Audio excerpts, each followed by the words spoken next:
आपल्या हटके कथानकामुळे प्रेक्षकांच्या मनात स्थान मिळवणारी महाराष्ट्राची महामालिका म्हणून ओळखलं जाणारं ठरलं तर मग मध्ये आता पुन्हा एकदा नवीन ट्विस्ट येणार आहे. सध्या मालिकेत सायलीला लहानपणीचे प्रसंग दिसत आहेत. तिला स्वतःचा चेहरा दिसतोय, मात्र ती या मुलीला ओळखत नाहीये आणि तिला स्वतःचा चेहरा लक्षात नाहीये.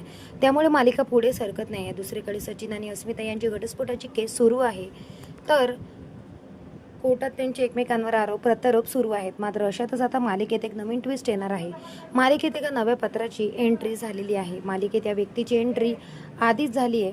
सायली टेप रेकॉर्डर विकत घेत असताना तो तिचे फोटो काढताना दिसतो. सोबतच तो सायलीचा पाठलाग देखील करतो. हा सचिनचा माणूस आहे की दुसऱ्या कोणाचे अजूनही ठाऊक नाही आहे. मालिकेत ही भूमिका साकारणारा अभिनेता आहे सुप्रीत कदम.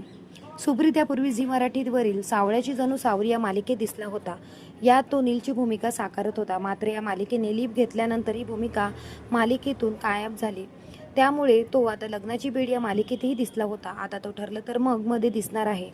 मात्र तो मालिकेत नेमकी काय भूमिका साकारतोय जाणून घेण्यासाठी सगळेच प्रेक्षक उत्सुक आहेत. सध्या मालिकेत सायली मधुभाऊंना तन्वीच्या आवाजाचं रेकॉर्डिंग ऐकवते. मात्र अर्जुन आल्याने तिला मधुभाऊंना प्रश्न विचारता येत नाही. आता सायलीला स्वतःची ओळख नेमकी कशी पटणार?